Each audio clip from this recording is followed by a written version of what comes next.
আসসালামু আলাইকুম। আজকে আমরা অনার্স চতুর্থ বর্ষের 2023 সালে যারা 23 সালে পরীক্ষা ওই 25 সালে দিবেন তাদের জন্য আমরা সাজেশন তৈরি করছি। আর এই সাজেশনটি প্রত্যেকটি সাবজেক্টের জন্য আমাদের সর্বোচ্চ 30 থেকে 35টি প্রশ্ন থাকে।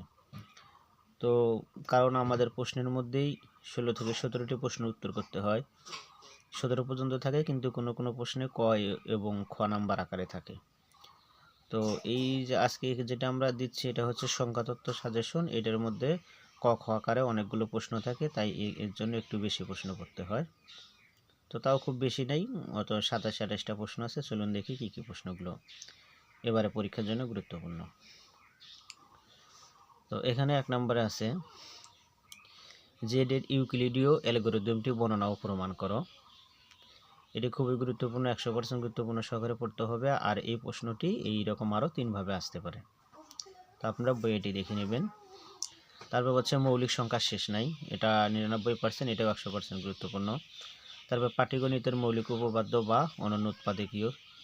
তারপর এখানে 4 ক নম্বর লেখছে n greater than 2 হলে এর জন্য ফাই অফ n যুগ্ম সংখ্যা।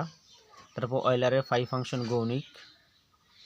এই প্রশ্নটা আবার অন্যভাবে আসতে পারে, অয়লার টোসিয়েন্ট ফাংশন গৌণিক, অথবা m সমান n সমান 1 হয় তবে ফাই অফ mn সমান phi of m phi of n। গ নম্বরে যদি m greater than 1 এবং n greater than 1 দুইটি পূর্ণ সংখ্যা এবং n এর সকল মৌলিক ভাজক m এর মৌলিক ভাজক হয় তবে ফাই অফ mn সমান n ফাই অফ n। আবার প্রমাণ করো যে summation d divides n phi of d সমান n। আর পরে যেটি আছে, যদি a b c পূর্ণ সংখ্যা হচ্ছে এবং a b সমান d হয় তবে সরল দ্বিতীয় সমীকরণ ax প্লাস by সমান c। এটা আমি ডট ডট দিয়ে এখানে অনেকগুলো আরও কিছু লেখা আছে, দেখবেন এই প্রশ্নটা অনেক বড়। তারপরে x সমান x নট প্লাস b ভাগ d ইন্টু টি, y সমান y নট ভাগ a ভাগ d ইন্টু টি, যেখানে টি কি সূত্রের মাধ্যমে পাওয়া যাবে এটা। তো তারপরে দ্বিতীয় সমীকরণ 56x প্লাস 72y সমান 40 পূর্ণ সংখ্যা সরল সমাধান বের করো। তারপরে 171 ও 665-র গসাগুকে উহাদের সাংখ্যিক যোগাস্থির সমাবস্থ রূপে প্রকাশ করো। তারপরে 2n plus 1 minus 9n square plus 3n minus 2 সমান m কত 54, এটা পড়বেন। তারপরে m ধনাত্মক পূর্ণ সংখ্যা হলে ফাই অফ m স্কোয়ার সমান m ফাই অফ n।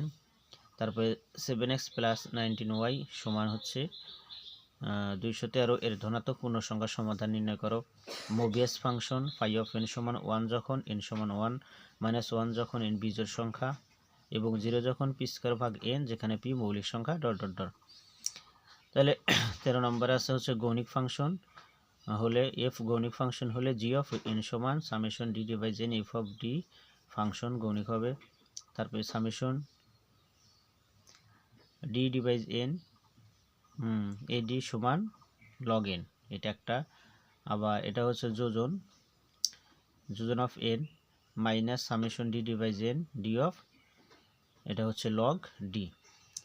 তারপর আছে summation d of n m mu square d ভাগ হচ্ছে ফাই অফ d সমান n ভাগ ফাই অফ n। অনুসমতা সম্পর্কে একটি সমকল্পজ অথবা সমলুত্বতা সম্পর্ক নির্ণয় করো, এটা হচ্ছে 16 নম্বর।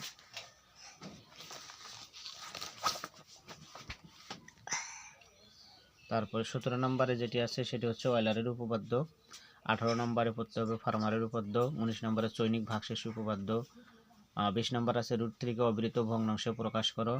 21 নম্বরে যে কোনো বিজোড় মৌলিক সংখ্যা পিকে দুইটি বর্গের সমষ্টি রূপে প্রকাশ করা যায় যদি এবং কেবল যদি পি অনুসমতা 1 mod 4 হয়। তারপর x⁴ y⁴ z² সমীকরণ স্বাভাবিক সংখ্যার কোনো সমাধান নাই। দেখাও যে q√23 ফিল্ড ইউক্লিডীয়। তারপর q√2 এর সকল একক সমনির্ণয় করো।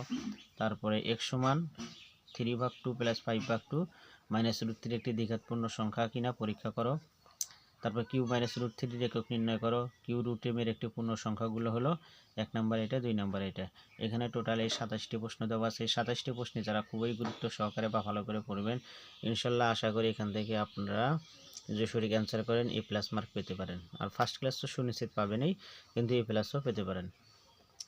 এর চেয়ে যদি আরও কোনো কম শর্ট সাজেশন আপনাদের লাগে, বলে এতগুলো প্রশ্ন করতে পারবো না, মাত্র 7-8টা প্রশ্ন করব বা 10টা প্রশ্ন করে পাস করা সম্ভব, তারা অবশ্যই নক করবেন, কমেন্ট করবেন, ভিডিওটি লাইক কমেন্ট শেয়ার করবেন। আমি পরবর্তীতে আপনাদের আরও শর্ট সাজেশন দেব।